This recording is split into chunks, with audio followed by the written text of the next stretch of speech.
Hey, how's it going? Hope you're doing well. My name's Robert, and today, some big news on the farm. We are finally bringing home the 3 Nigerian dwarf goats we bought Kiddo for Easter. Earlier this spring, my dad, Amber, and I were talking, and he said, you know what? It'd be cool if she had some goats. I grew up with some goats. They were pretty awesome. I can't remember the other one's name, but one of them's name was Casey. Casey and Jimmy. Yep, Casey and Jimmy. So we are going to go pick up the goats today when Amber gets off work and after Kiddo gets out of school. But I got a few loose ends to tie up. We've been working so hard on putting the fencing up, getting the pastures ready and getting those planted, and doing some other projects around the house. I got to finish about 3 things before the goats come, or before I go pick them up, I should say. Number 1, got out of physical therapy today, grabbed the Diamond Seed dump trailer, and I went and grabbed 5 tons of screenings. If you guys aren't familiar with screenings, they're just the real fine pieces left over from the stone manufacturing or processing. So when we bought these loafing sheds, we put them on a base of 304 limestone, so it's big chunks of limestone all the way down to basically dust. Makes a very sturdy, solid base. But then I wanted to backfill the stalls with something that would help with drainage and give me a nice smooth finish. And that's what these screenings are going to do. I'll show you a picture here. I haven't even dumped them yet. I just pulled in the driveway. So went and got a load of limestone screenings. Dad's on his way over here to shovel this stuff in here, and I can't thank him enough. With the arm thing, I just can't be shoveling stone. I can move stone with the tractor, and that's about it. Unfortunately, my mom injured her ankle last weekend on a trail ride. Horse spooked, and not exactly sure the whole story. I haven't seen Mom yet since we got back from Jersey. But she's got a broken ankle right now, so that's probably going to slow my mom down. But Dad's coming over to shovel some limestone into one of these stalls, and I'm very grateful for that. Number 2, I got to hang a feeder for their goat mineral. I already have the hay and grain feeders hung up. I got to hang a water bucket. That's about it. So it's all small things. I got to put their stall mats in, obviously, on top of the stone once we get that smoothed out, and then put their bedding in. But other than that, we are good to go, and I'm excited. So I'm going to back down our long driveway here, dump this load of screenings right next to the pile of 304 we've kind of been accumulating. And I'll show you the difference between the two, and you guys will understand probably a little bit better why we're doing 2 different stones in a stall.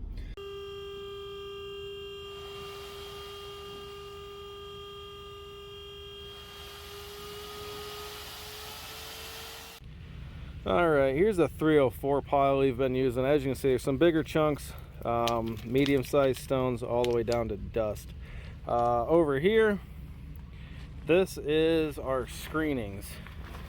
If you take a look at this, there's some smaller stones in there, but it goes down real nice and makes a real nice smooth base to put these stall mats on top of.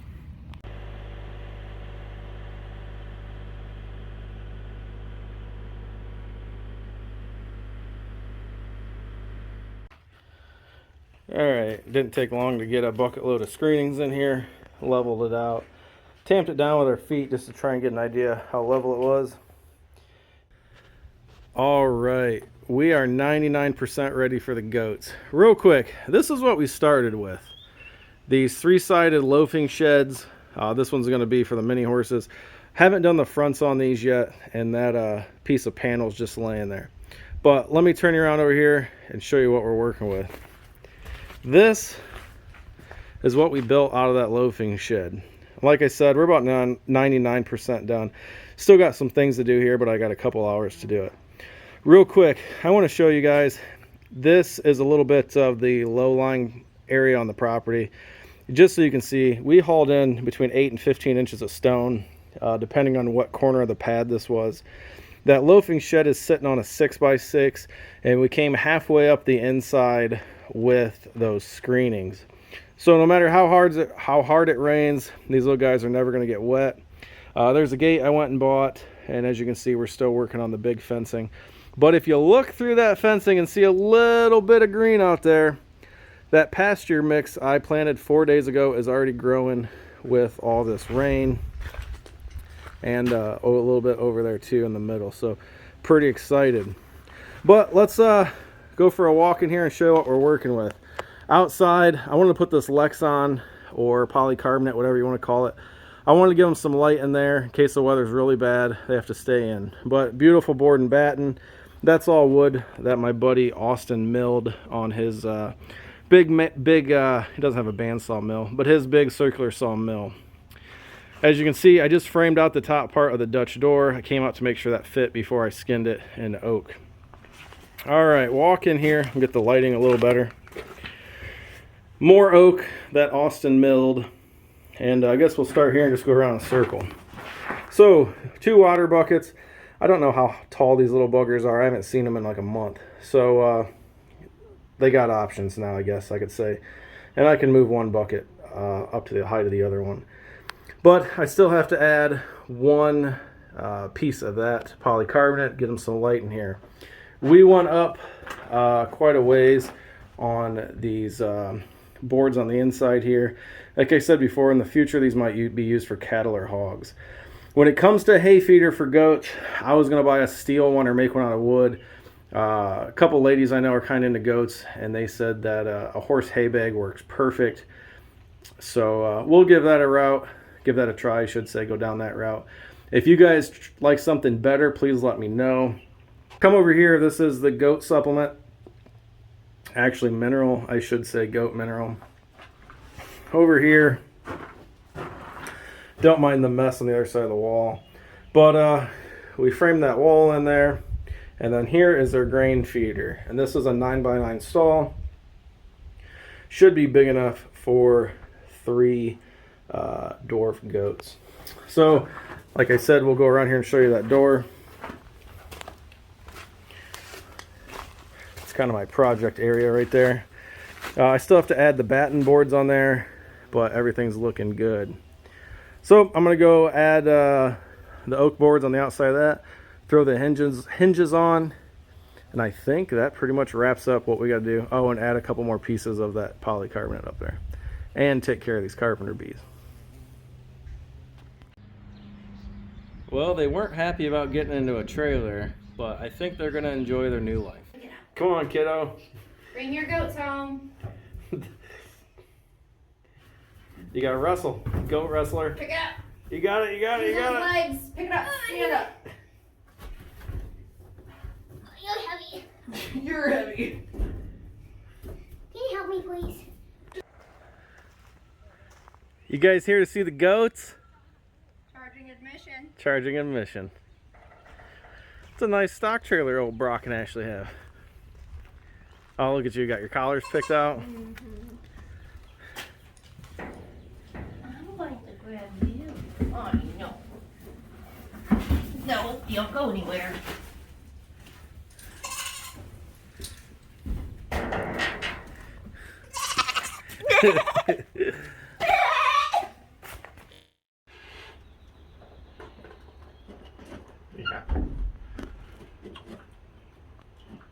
Yeah, I think they're really cool little pets.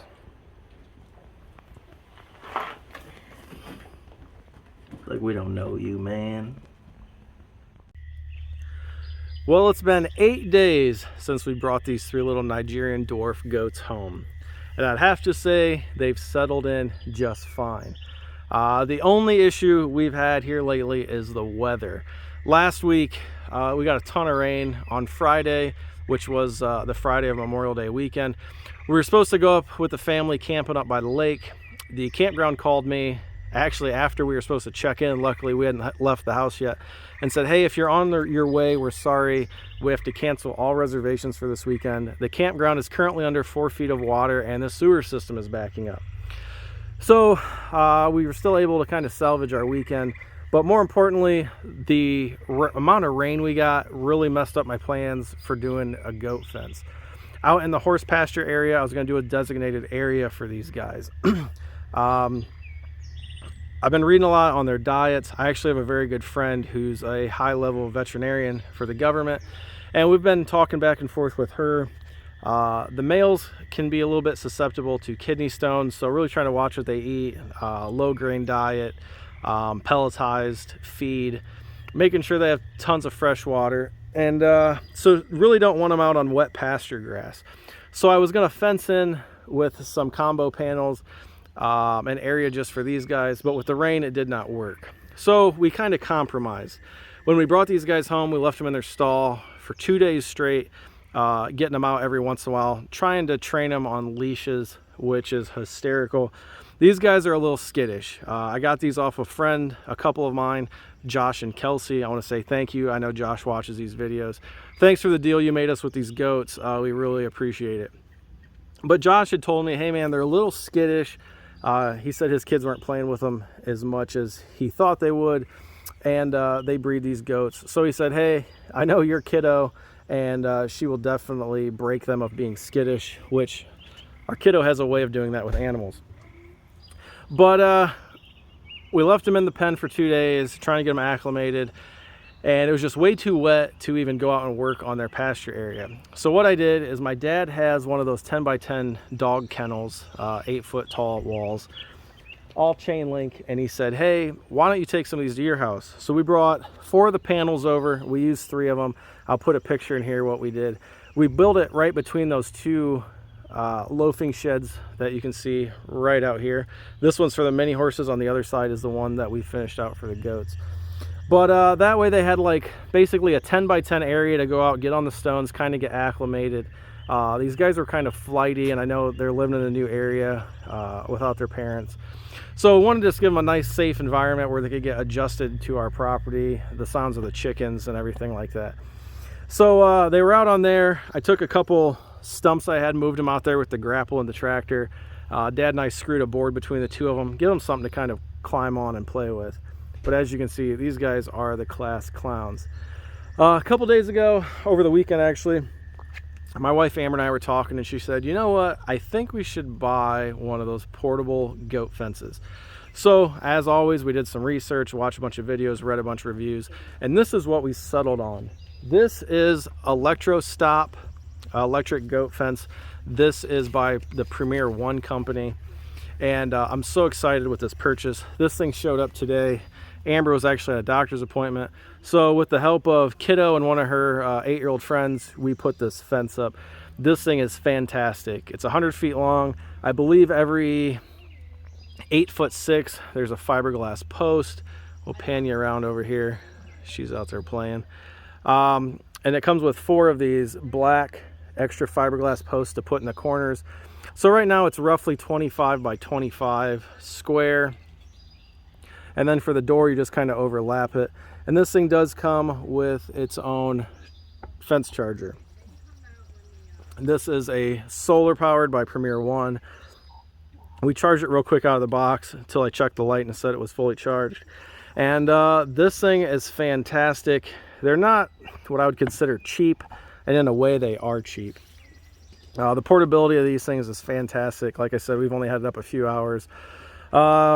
One of the goats touched it, found out real quick, don't touch the fence, and they've been fine ever since. But a nice way to keep the goats safe. We can move this around the yard, we can move it daily, or you know, whatever. We can put it different places on the property. We can set it in the dirt, we can set it in the brush, we can set it out here in the yard.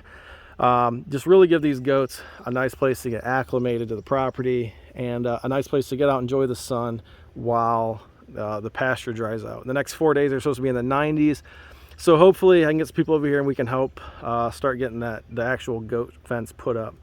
But you can hook, I believe you can hook up to 5 of these 100-foot units together and run them off that charger, so you can have a fairly large area. And a big thank you to my brother. He didn't do this on purpose. He was cleaning out his garage. He said, hey, can I throw some stuff in your dump trailer and can you take it to the landfill? I said, yeah.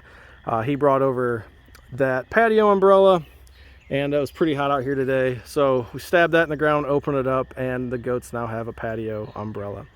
But I just wanted to do a follow-up on getting the goats. It's so awesome to have livestock on the farm besides chickens. And I just found out my neighbor who put up a new barn about a half-mile away is big into Angus and Simmental cattle. So I really don't know what kind of cows we're getting next year. We're up in the air on that. If you guys have any opinions on cattle, I've looked at mini Herefords. I've looked at lowline, you know, also known as the American Aberdeen. A lot of people around me are into the dairy beef breeds. It seems like the dairy beef breed guys always talk crap about your Black Angus, your Red Angus, your Simmentals, all that stuff. They're always talking crap about the dairy beef guys. So right now, I think it's a coin flip to decide what we're gonna get. But I appreciate you guys watching this video. Kiddo has a 4-H meeting tonight, so we're gonna put the goats back in their stall for the night. I think they haven't had enough excitement for the day, and it looks like Amber and the kiddo are out messing with the chickens. So appreciate you guys watching this video. As always, be safe, take care, and God bless, and we'll catch you on the next video. See you guys later.